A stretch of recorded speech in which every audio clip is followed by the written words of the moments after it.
I spent some years in my late 20s working at a gas station. Throughout my last few months there, I began to notice a middle-aged guy who would come in every few days. In my opinion, he was very obviously a druggie. He always seemed to be coming in, looking like he'd been up for days straight. His eyes darted around the store all paranoid-like, and he'd quickly grab a few things to eat before rushing out and driving away. Oddly, he always paid in cash, having exact change ready to speed up the interaction. Despite his strange behavior, I didn't think much of it. He appeared harmless, only hurting himself with his apparent alcoholic addiction. However, one night, things took a different turn. He entered the store at 1:48 a.m., pacing frantically around, which was unusual since he'd never stayed inside for that long. Glancing outside, I noticed no cars in the gas station lot. Given our location, walking was impractical. Concerned, I asked if he was all right and if he needed someone to pick him up. He shot me a dark, sleepless look, then rushed out of the store, walking past the pumps and disappearing into the night. The next night, the same scenario repeated, pacing, rushing away when asked if he needed help. I became genuinely concerned. After a week without his visits, I almost forgot about his strange behavior until he returned, seemingly normal again. He got his food, paid in cash, and left as he always did. However, the unusual pacing resumed the following night. This erratic pattern continued until one quiet Friday night. He walked in, displaying a blank expression and looking extra tired. He stood in the store for almost 19 minutes, took his time choosing a small bag of chips, and surprisingly, spoke a quiet "thank you" when paying. It was the first time he'd ever said a word. As he left, 4 men suddenly ran up and aggressively grabbed him, dragging him across the gas station and tossing him into their van. They sped away, leaving only his truck in the parking lot. When the police arrived, they discovered the truck belonged to someone else, his brother. The guy was identified by his brother through security tapes, but the abductors were never identified and no traces of him were ever found. It seemed like he had vanished for good, leaving behind an unsettling mystery. One dark night, me and my friends Maria and Lucas decided to sneak out and have some fun. We were bored and wanted an adventure, so we walked to the 24-hour gas station nearby. It was open all the time, and we thought it would be a cool place to hang out. On our way there, we talked about random stuff and drank a couple of beers. When we reached the gas station, Maria had to use the bathroom. While he was in there, a weird guy started talking to him. Maria thought it was normal, just a guy being friendly. We bought some snacks and noticed the weird guy following us while talking on his phone. We left and sat on the side of the road in the pitch-black darkness. We chatted for a while, and everything seemed fine. But then, a car came down the road. Usually cars just drove by, but this time the car spun around and stopped next to us. 2 guys got out looking dirty and rough. We got scared and left our beers, running down the street. Maria and I hid behind an RV while Lucas jumped over a fence. The 2 guys had a close look at us, and we saw one of them holding a gun. They looked around for a bit before getting back into their car and driving away. We thought we were safe. We tried to find Lucas, but he was nowhere to be seen. So Maria and I decided to go back home, thinking we had escaped the danger. But as we turned a corner, there they were, the same guys waiting in their car. We ran through alleys and backyards until we lost them. Every few minutes we saw the car slowly driving down streets or alleys in the distance, so we had to hide again. It felt like a scary game of hide and seek with dangerous players. Finally, after a nerve-wracking journey, we made it back home. Lucas called us saying he got followed by a different car but made it home safely. It's been almost 2 years since that horrifying night, and we're always extra careful when we go out. Maria still has nightmares about being taken away by those creepy guys. We don't know for sure if the weird guy from the gas station had anything to do with it, but we believe he might be connected somehow. Now, whenever we pass by that gas station, it gives us the chills, reminding us of the night we thought we might not make it home. My late dad owns a gas station at the border of our town, and I've been helping my mother, a widow, run it. While I've done various tasks, the job I've always helped with the most is working the register. Due to high employee turnover, there were times when we had enough staff to cover all shifts, but other times we had to work overnight shifts ourselves. Working the overnight shifts was my least favorite because it messed up my schedule outside of work, and I would always be tired.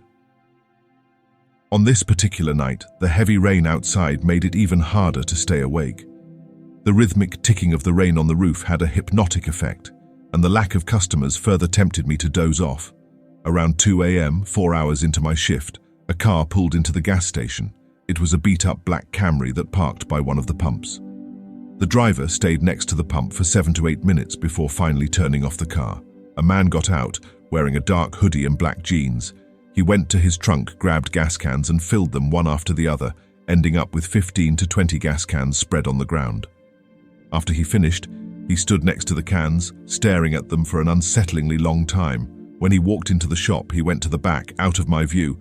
I heard him shuffling through something on the shelf, and then he came up to the counter, tossing a box of matches.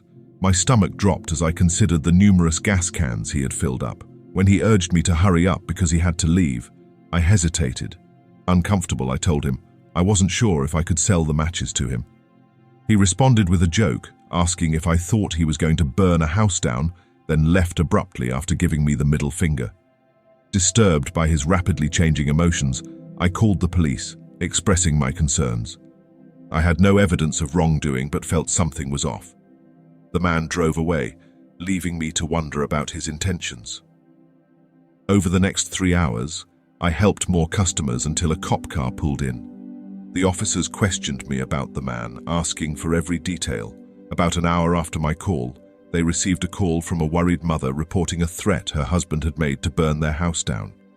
He had been missing since he was last seen at my gas station. A week later, I called the station for updates. They confirmed catching the man in the act 2 nights after my call. He had been missing for 2 days and randomly showed up, pouring gasoline on the property. Thankfully, an officer stationed outside the house prevented the situation from escalating. Reflecting on the disturbing incident, I couldn't believe how close it came to being much worse if I had let him walk away with those matches.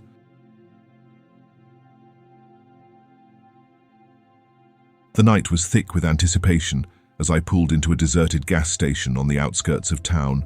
My heart echoed in my ears, not just from the pumping bass of the club I was about to hit, but from a nagging sense that something was off. As I stepped out of my car, the gas station looked like a relic from a forgotten era, with rusted pumps and a dimly lit sign that buzzed in and out of life. The air was still, and the distant hum of the highway seemed to fade away, leaving only the occasional creak of a swinging sign above the entrance. Despite the unease, I dismissed my instincts and approached the convenience store, determined to grab a quick snack before diving into the night. The door chimed as I entered, and the smell of stale coffee lingered in the air. The cashier, an old man with weary eyes, glanced up from his magazine. "You heading out somewhere?" he asked, his voice gravelly. "Yeah, just a club downtown," I replied, my gaze scanning the dimly lit shelves. As I reached for a bag of chips, the cashier's eyes widened and he leaned forward. "Be careful out there, especially on nights like this," he warned, his tone grave. I chuckled nervously, dismissing his ominous words. "I'll be fine, just a night of dancing and fun." Leaving the store, I hesitated for a moment, glancing around the dimly lit lot. The distant glow of the city was obscured by a thick blanket of darkness that seemed to press in on all sides. I shook off the unease, attributing it to the eerie atmosphere of the gas station, and headed back to my car. As I drove towards the club, the road became increasingly desolate. The city lights were swallowed by the shadows, and an unsettling silence settled over the car. Glancing in the rearview mirror, I caught a glimpse of something in the darkness behind me, a fleeting shape that vanished as quickly as it appeared. My heart raced as I pulled into the club's parking lot, surrounded by the pulsating beat of the music. The vibrant lights and laughter of the crowd seemed to drown out the memory of the gas station. I threw caution to the wind, losing myself in the rhythm of the night. Hours later, the club began to empty as the night waned. Still riding the high of the music, I stepped into the cool air, my earlier unease a distant memory.